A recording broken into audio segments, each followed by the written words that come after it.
Today I'm here to help out this commenter who asks, what if I want to be in a romantic relationship, but I can't picture myself in one?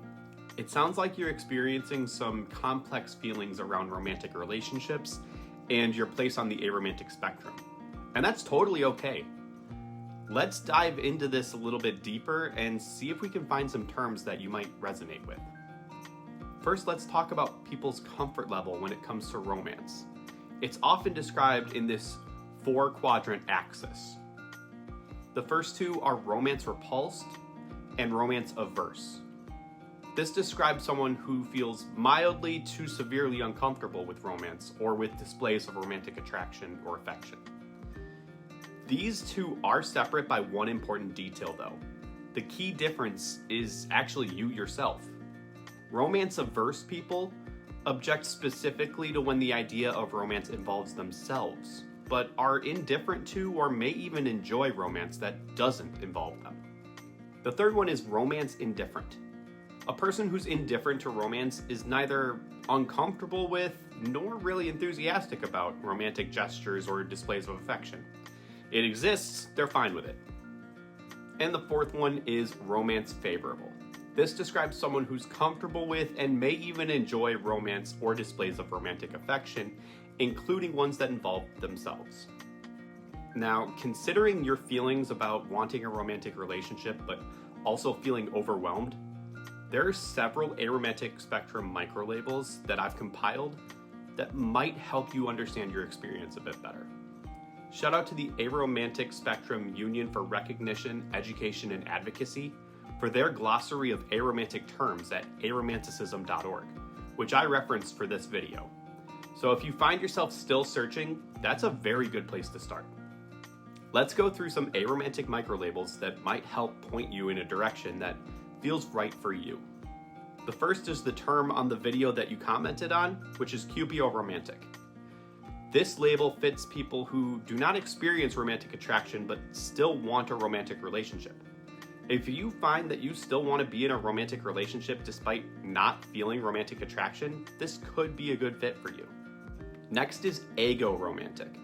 This term describes someone who enjoys the idea of romance but doesn't wish to participate in romantic activities.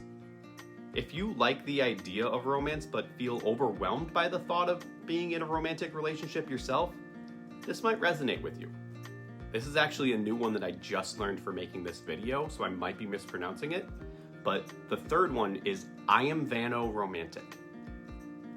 If you feel little to no desire to be the giver of romantic gestures, but you're interested in receiving them, this could be describing your experience. An romantic person can either be aromantic or even alloromantic. Fourthly is Placeoromantic, which is actually the opposite of romantic. It describes someone who feels little to no desire to be the receiver of romantic gestures, but they are interested in performing them for other people. Next is enactoromantic. This describes someone who experiences romantic attraction and wants a romantic relationship, but doesn't like engaging in romantic actions. If you want a relationship, but you're overwhelmed by the romantic activities that are involved in that might fit.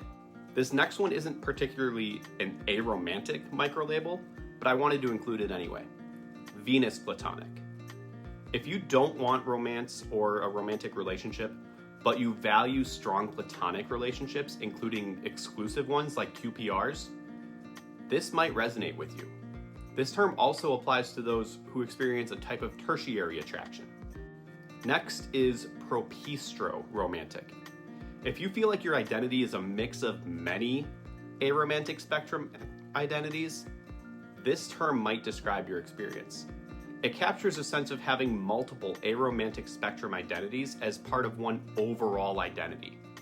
And it's perfectly okay to have more than one microlabel. In fact, I do the same thing. So this is actually a term that kind of fits me too, to be honest. And in a way, this is kind of the opposite of that, romantic.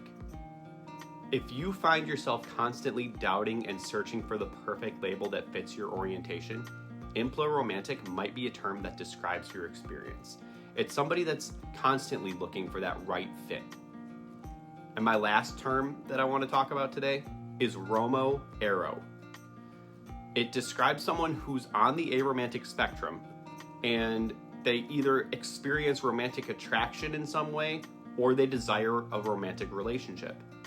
If you find yourself somewhere on the aromantic spectrum but still want or are in a romantic relationship, this term might apply to you.